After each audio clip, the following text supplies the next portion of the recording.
Seguimos avanzando con el estudio de la rotación de cuerpos rígidos alrededor de un punto fijo, en este caso con una manivela oscilante para la cual tendremos que poner a prueba nuestras habilidades en cálculo, sobre todo en derivadas. Recuerden que si al final de la clase les resulta útil, comenten, den like y suscríbanse porque habrán desarrollos nuevos en ingeniería todos los días. Vamos con el ejercicio. Desarrollaremos el problema 2 y 3 del capítulo 15 del Beer-Johnston. Los enunciados son los mismos tanto para la edición 11 como para la edición 12. En el caso del 15.12 nos dice que el movimiento de una manivela oscilante se define mediante la relación para zeta en términos del tiempo, donde zeta está expresado en radianes y t en segundos. Si se sabe que zeta sub 0 era de 0.5 radianes, determine la coordenada angular, la velocidad angular y la aceleración de la manivela cuando A el tiempo es de 0 segundos y B cuando el tiempo es de 0.125 segundos. Bien, entonces en la situación se nos dice que ya la manivela está desplazada a un ángulo zeta sub 0, el cual es de 0.5 radianes que va correspondiendo aproximadamente a 28.6 grados. Por ello la dibujé en esa posición y aquí estaríamos ante ejes polares. Posición estándar zeta sub 0 y esta posición, por ejemplo, acá, la cual corresponde a pi medios. Como podemos ver, la ubicación de la manivela en torno a su eje fijo está definida por la función para zeta, es decir, para la posición angular. De esta forma basta con que evaluemos el tiempo cero y evidentemente lo que esperamos es que nos dé zeta sub 0, que es la posición inicial. Vamos a comprobarlo. Sustituimos el tiempo por 0. Este coseno de 0 nos arroja 1 y luego e elevado a la 0 también arroja 1, de modo que corroboramos que la posición inicial corresponde a esos 0.5 radianes. Avancemos con la velocidad angular.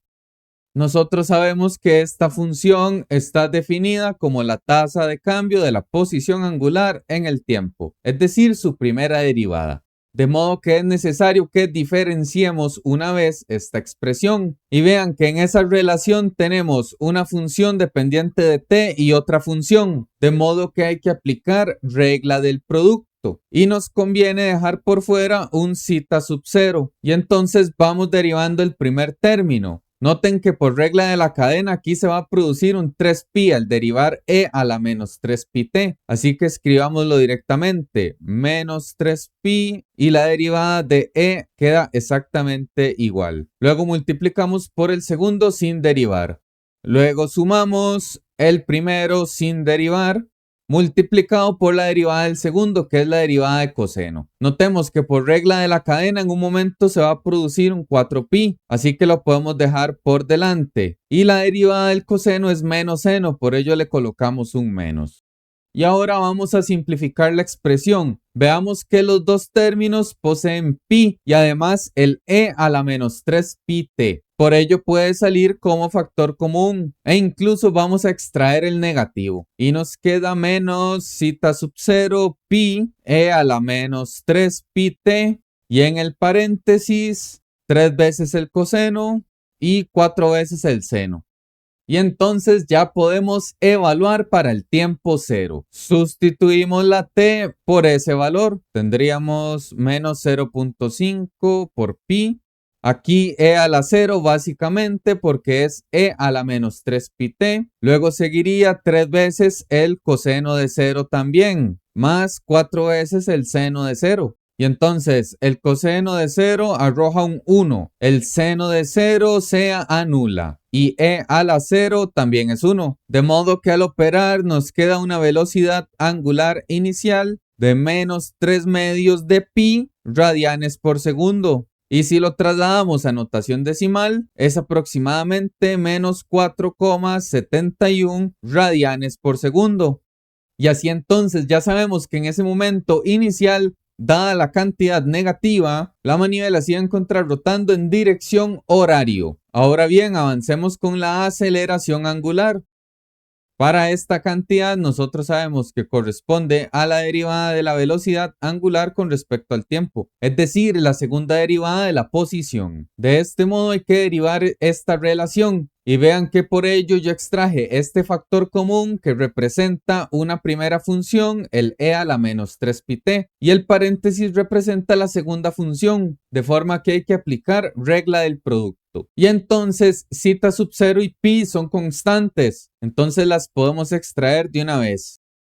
Y entonces nos queda primero la derivada de menos e a la menos 3πt. Tiene que surgir un menos 3pi por regla de la cadena, así que el menos se anularía. Y nos quedaría 3pi y la derivada de e queda de la misma expresión. Ello multiplicado por el segundo sin derivar. Seguimos la regla del producto, un más. El primero sin derivar, que tiene signo negativo adelante, por la derivada del segundo, que es todo el paréntesis. En el caso del coseno de 4πt va a surgir un negativo y además un 4pi, de modo que se convierte en 12pi seno.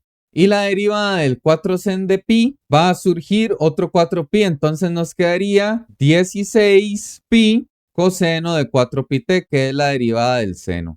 Y vean lo que vuelve a ocurrir acá. Aquí tenemos factores de pi e a la menos 3πt para estos dos términos. Y por acá luego del más tenemos un e a la menos 3πt y los dos términos también tienen pi. De forma que podemos extraer a factor común y nos quedaría zeta sub 0 pi elevado a la 2. Pues ya teníamos un pi e a la menos 3πt. Y entonces en el paréntesis obtenemos 3 por 3, 9. Es decir, 9 coseno. Luego 3 por 4, 12 con el seno. Luego menos por menos da más. Y nos queda lo mismo, 12 seno. Y luego menos por más, que nos daría menos 16 coseno. Y acá podemos operar términos semejantes. Para el coseno tenemos una resta y para los senos se suma. De forma que voy a reagrupar. Tenemos las constantes y nos quedaría 24 del seno y 9 menos 16 menos 7 con coseno. Veamos qué ocurre entonces en el tiempo cero para esa aceleración. Tomamos todos los términos y sustituimos la t por 0. E a la 0 da 1, seno de 0 se anula y coseno de 0 da 1. Así que nos queda una aceleración inicial que sería zeta sub 0, que son 0.5 radianes, pi cuadrado y multiplicado por menos 7. Con lo cual, ejecutando ese producto, obtendríamos menos 3,5 pi cuadrado. Radianes por segundo al cuadrado. Y trasladando a notación decimal, menos 34,5 radianes por segundo al cuadrado. Avancemos ahora a ver cómo se comportan estas funciones al tiempo de 0.125 segundos. Y entonces, conocidas las tres funciones, simplemente sustituimos el tiempo de interés. Vamos por acá primero con la posición angular. 0.5 e a la menos 3pi por el tiempo, coseno de 4pi por el tiempo. Evaluamos con la calculadora en radianes y obtenemos 0. Y ello es debido a que 4 multiplicado por 0.125 produce un medio. Entonces nos quedaría el coseno de pi medios, que justamente es 0. Hagamos lo mismo con la velocidad angular. Menos 0.5 pi e a la 3πt, el coseno y el seno. Entonces vean las generalidades. Este coseno produce un 0 y este seno de 4pi por 0.125 produce un 1. Entonces, multiplicando y colocándolo en notación decimal directamente, vamos a obtener menos 1,934 radianes por segundo. Y ejecutamos nuevamente para la aceleración. Este seno devuelve 1 y el coseno devuelve 0. Operamos y obtenemos 36,46 radianes por segundo al cuadrado.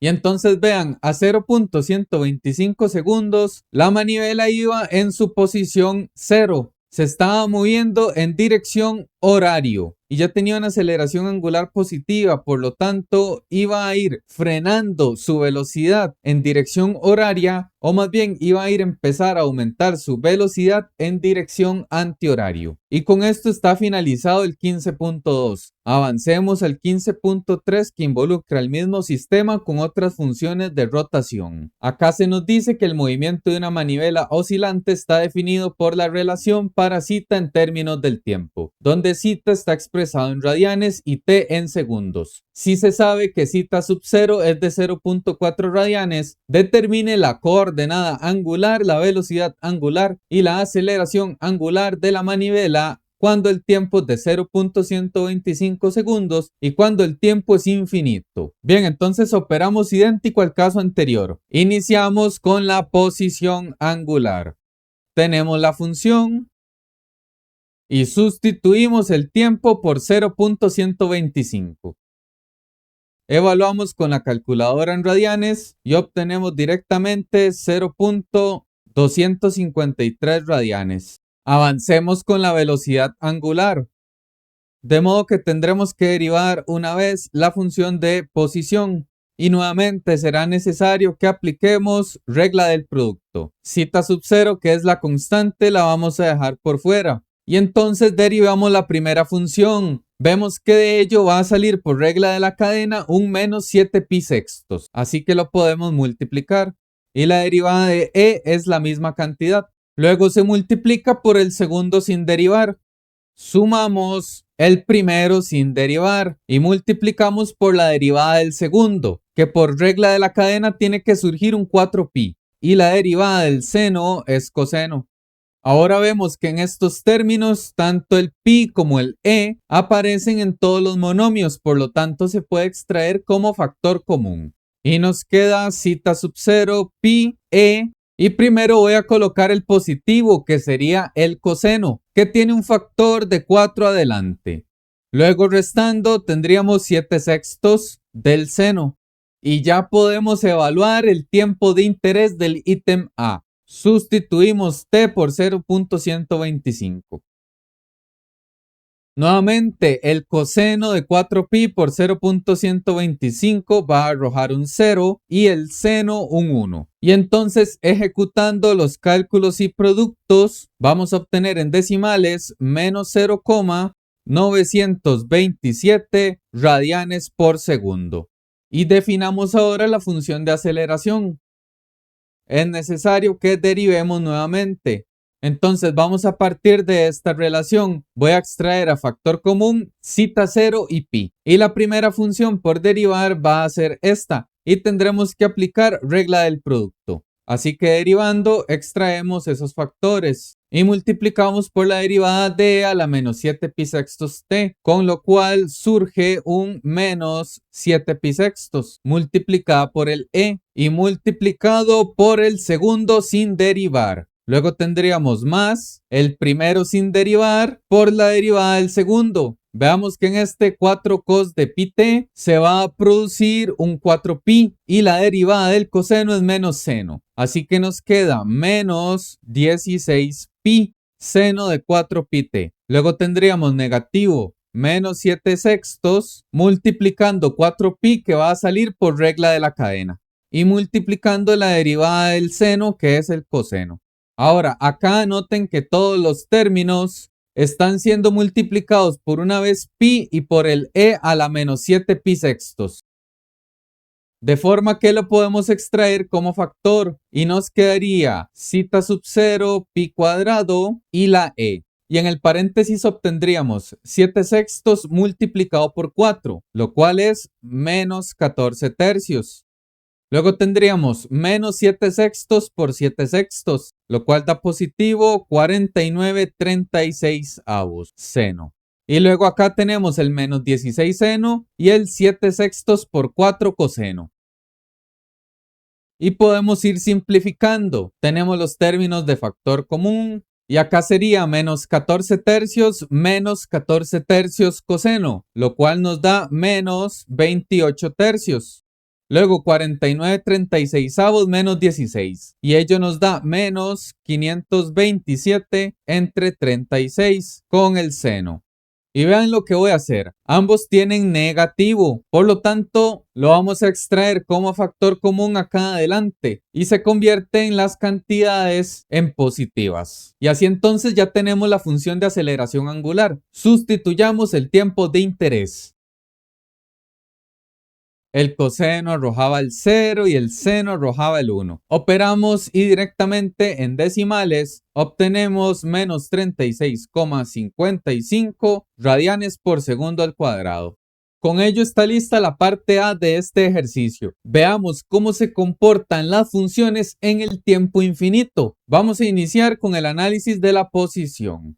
Y en este caso tenemos tres perspectivas desde cómo lo podemos hacer. Número 1, por una inspección simple, podemos empezar evaluando una cantidad que sea muy grande, pues se puede aproximar a infinito. Y esa sería la forma menos formal, justamente la que menos me gusta. Como otra alternativa nos podemos ir al graficador y diagramar Y como cita y X como el tiempo.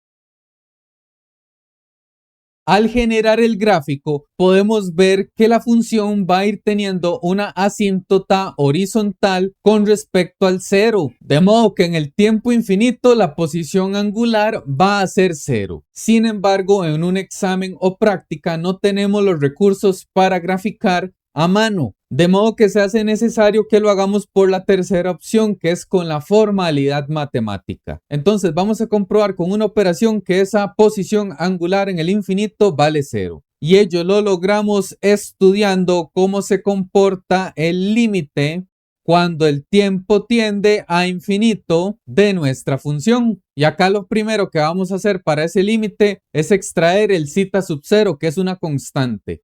Y nos queda el límite de t al infinito de seno 4πt. Y como el exponente de e tiene negativo, es equivalente a que lo pasemos positivo al denominador. Y aquí lamentablemente no podemos aplicar L'Hopital porque el seno en el infinito diverge, es una función oscilatoria. Y para aplicar L'Hopital se requería la indeterminación 0 entre 0 o infinito entre infinito. Luego, por simplificaciones, tampoco podemos resolver ese límite. Así que es necesario que usemos un criterio de comparación o bien lo que llamamos en límites el teorema del emparedado.